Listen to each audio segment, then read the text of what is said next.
This is the Italian Citizenship Podcast, hosted by Marco Permunian and Rafael Di Furia.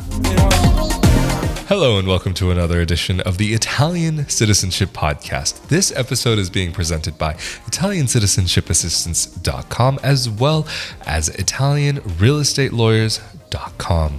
This episode is going to be a special episode where we talk a bit about purchasing property here in Italy. We'll be covering a number of different subjects in this video that are relevant to not only Italian citizens, but anybody of any nationality who is interested in purchasing Italian property. And of course, as usual, we are here with Italian attorney Marco Permunian, and I am Rafael Di Furia. So Marco, let's get started with this. What are some of the basic steps that a person will need to go through? What would be the first initial steps that you take with your clients when you first talk to them about purchasing property here in Italy? Purchasing properties in Italy is generally a multi-step process, meaning that once you have identified the property that you like, that you want to buy, you generally start by making an offer to the seller. So you start negotiating the price, and once you have reached an agreement, you normally sign an offer which the seller can or cannot accept. If the seller accepts the offer, your offer, that generally constitutes a preliminary agreement. So at that point, you would have entered into a preliminary agreement with the seller. From when you sign the preliminary agreement, you generally move on to the due diligence. So you have to make sure that the property is free of any limitations, that you can become legally the owner of that property, that there are no other problems. What sort of other limitations might there be? There could be a lien on the property, or other things that may affect your property rights. So it's good to have to do some legal checks to see if the seller is even able to sell you his or her property rights in full. So after having done your due diligence, you can move on to the final step of the process, which is the final deed. So you have to sign the actual contract that allows you to become the legitimate owner of that property, and that needs to be done before a public notary. So in Italy, the public notary is a public official, and you necessarily have to go through a public notary to purchase a property. Now, a lot of people, they travel to Italy to attend the meeting with the notary, but a lot of our clients, they prefer to let us handle that, because the entire process, including signing the final deed, can be done also by somebody else based on a power of attorney. So a specific document through which you allow another person, that could be an attorney or a family member living in Italy or a friend, to purchase the property for you. So that person would be signing the deed on your behalf. So you become the legitimate owner of the property, but that the other person signs for you. And the 80% of our clients, roughly, they prefer to let us handle the closing, because they don't want to travel to Italy, but also because if you don't speak the language, if you don't speak Italian, by law, you're legally required to have an interpreter to help you understand the content of the agreement that you're signing. So that's why a lot of people prefer to let us handle the purchase based on a power of attorney, because if we attend the meeting with a notary, there is no need to get an interpreter because we speak Italian. So if a person elects to have somebody act on their behalf with their power of attorney, if it's a family member, for example, does that put that family member on the hook for anything, or they're just there to sign the paper? Absolutely not. They're just the middleman. So they're just acting on your behalf. So as long as they don't sign something that you didn't allow them to sign, they're not going to be in trouble for anything. So the only problem they could face is that they just go beyond the limit of the power of attorney. So they accept a higher price that you didn't authorize, or they buy a different property. But other than that, there's nothing they have to worry about. So then that almost maybe sounds like a better reason to get a professional involved who is directly involved with you rather than a family member. Yes, definitely. And using a professional actually would allow you to if you want to buy the property without even going to Italy at all. So you could buy a property legally without showing up in Italy at any time during the process. So if you're busy working, if you are working on your projects, you can just let somebody else handle the transaction, and then you become the property owner. We mail you the key, and then when you're ready, you go to Italy to enjoy your new property. And of course, another advantage of using an attorney or a professional to handle the transaction not only allows you to not having to go to Italy to complete the transaction, but it also helps make sure that no mistakes are made, that all the paperwork is done correctly, and that you become the legitimate owner of the property, and that the property has no limitations whatsoever. We've already talked about the negotiation stage, but maybe let's take it one step backwards and talk about the actual search for the property. How would you recommend to go through that? Do you help your clients with that part of the process as well? Absolutely. Most attorneys will not help you find a property, but that is a service that we do offer to our clients. So not only we help people with the whole transaction, but we also help people locate a property. All we need is just a general idea of where the person would like to buy the property, so like the region or the specific area. And once we have understood what area the person is mostly interested in, we can start looking for properties on the market. So not only properties listed on the many websites that are available in Italy, but also properties that are not listed on those websites, properties sold directly by owners that most people don't know they're available.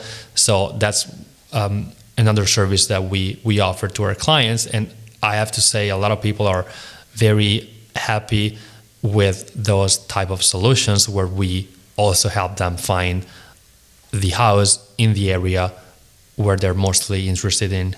No, I'm sure that can be a huge help to people, because just being in a new country, just to begin with, in a country where you don't speak the language, can be tough enough. But when you're trying to make such a large investment like a house, a home, or an apartment, whatever it may be, any kind of real estate, to start searching through all of these records, websites, and even trying to find those direct to owner deals, it can be quite difficult if you don't have that linguistic ability on your own. And if you're unfamiliar with the territory and how things work, maybe you might be walking down the street and you see a sign and it says affitto, and you think it's for sale, but it's really actually for rent. So there can be those little things that come up along the way. So for people to have access to somebody who can not only help them with the legal aspects, but also the search itself, to have that person throughout the whole process for them,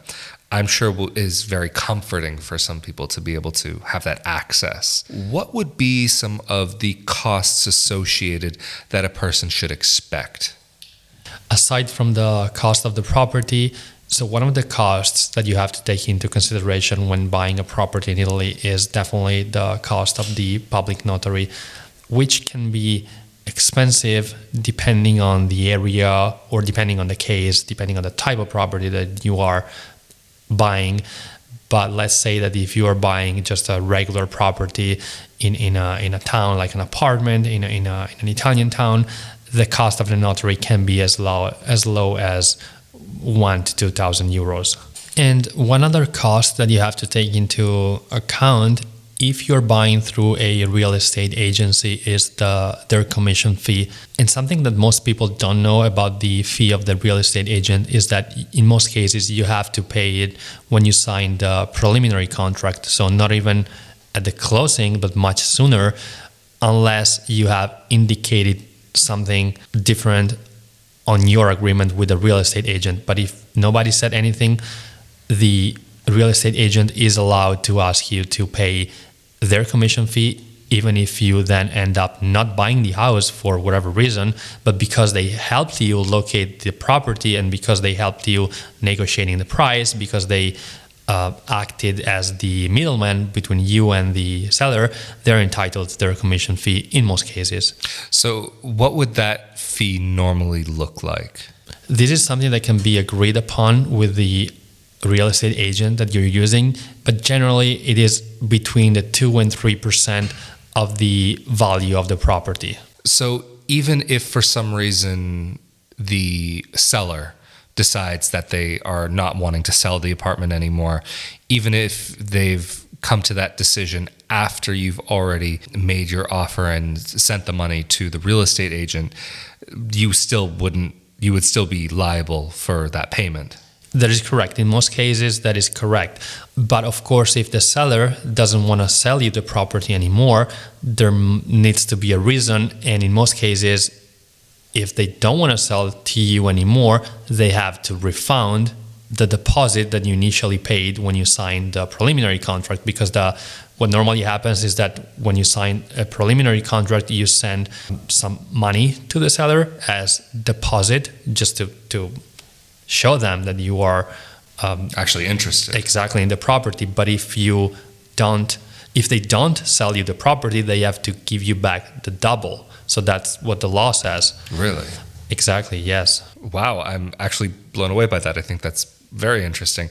But it does make sense why something like that would be in place. What other fees and costs might come up during this process? So other costs that you have to take into account when you purchase a property in Italy are taxes that you have to pay when you buy the property. So that's a one-time tax that you pay. Taxes can be high or low depending on your specific situation. For example, if you are someone who resides in Italy who is buying the property as their first house in Italy, then these taxes that you pay, this one-time tax that you pay, is just the 2% of the value on record of the property. But you need to be willing to move your residency in the property. So that becomes your primary residency. And as long as that was your first house, then the taxes that you pay is only the 2% of the value on record of the property. And what if it's a second property and you decide not to make it your primary residence?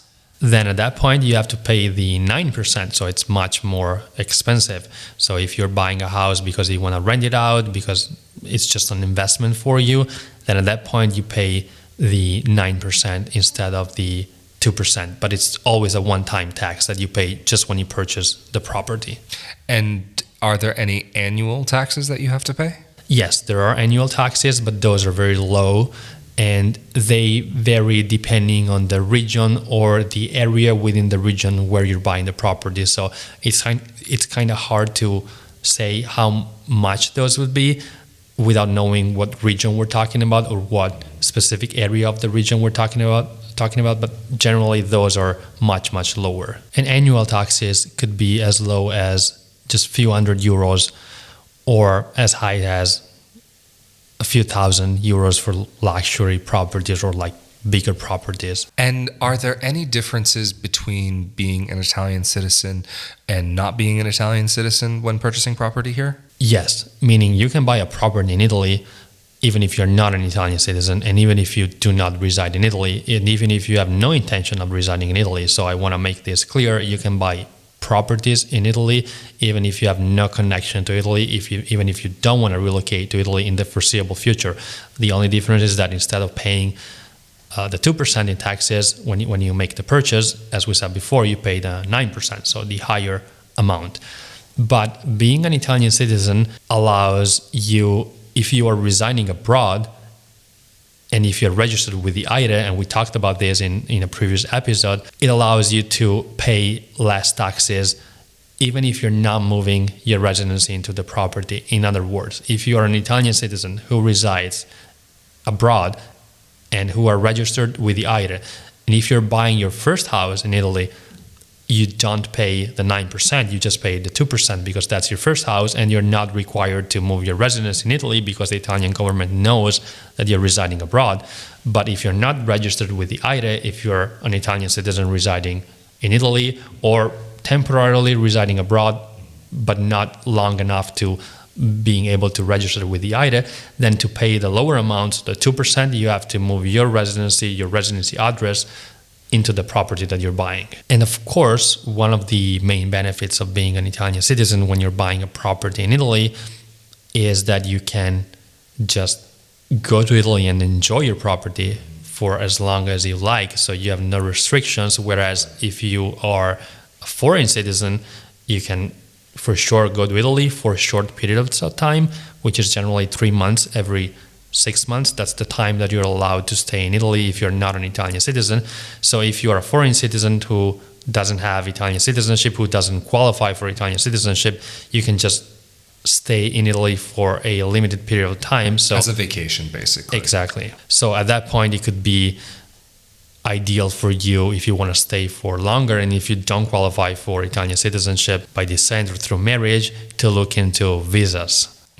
And what sort of visas might be worth looking into? There are a lot of visas available, but of course, every visa is for a specific purpose. So there are student visas for people who want to study in Italy, or self-employment visas, work visas, which are not that easy to get. And one visa that a lot of my clients look into is the elective residency visa, which is a visa that is meant for people who want to retire in Italy, people who have high income, so they can support themselves in Italy without the need for a job, because that specific visa, the elective residency visa, does not allow you to work in Italy. So you have to support yourself through your income that you receive, which doesn't have to come from work activities. So it needs to be an income that comes from pensions, investments, and something like that. And if I'm not mistaken, you also have to be able to provide your own medical health care coverage while you're here. Yes. And having a property in Italy helps you when you're applying for this specific type of visa, because one of the other requirements of this type of visa is that you have to have an accommodation in Italy, either a place that you have rented or a place that you own. But if you own the place, then the Italian consulate that processes your visa application is required to apply the minimum income required by the law, which is roughly $3,000. Instead, if you don't own the property in Italy, then the consulate can require a higher amount at their discretion. And so basically what it comes down to is that this is a retirement visa. It's not for somebody who's looking to run their business from Italy and just kind of be a digital nomad, for example. It's just really kind of once you've hit that retirement age and you're earning those monthly incomes without working. Correct. And when you're specifically helping people go through this process, do you have any limitations that you have to work within, or can you only work within a certain region, or how does that work? No, absolutely not. We work in the entire peninsula, so regardless of where you want to purchase your property, we can work in Sicily, we can work in the Veneto region, we can work in any Italian region. The only place that we wouldn't be able to help you with is in the Vatican City. I can imagine it would be a difficult place to purchase property. And just from a practical standpoint, what should a person do before they even get started in this process? Are there any things that they need to get set in place before they get started, so that once they find that property that they really want, that they can just jump on it? I guess one of the main prerequisites is that you need to have an Italian tax code. To apply for an Italian tax code, you do not have to be an Italian citizen, so you can apply for an Italian tax code from within your home country or from Italy if you happen to be in Italy, even if you're not an Italian citizen. And by the way, having an Italian tax code doesn't mean that you're subject to Italian taxes on your income abroad. It's just a number that is assigned to you to identify you, and that what allows you to buy the property and then pay taxes, the property taxes. It's something kind of along the lines of what Americans might have as a social security code. However, it ends up being it goes into many other facets of life and almost uses a financial ID of sorts in some way. Even if you want to get like a warranty, or if you want to get a phone contract, for various different things, you'll end up needing an Italian fiscal code, a fiscal number. So it is worthwhile if you're considering to spend any time here to get regardless. But you can apply for it through the consulate, though. Yeah. If you don't want to go to Italy, you can just deal with the Italian consulate abroad and get it from them.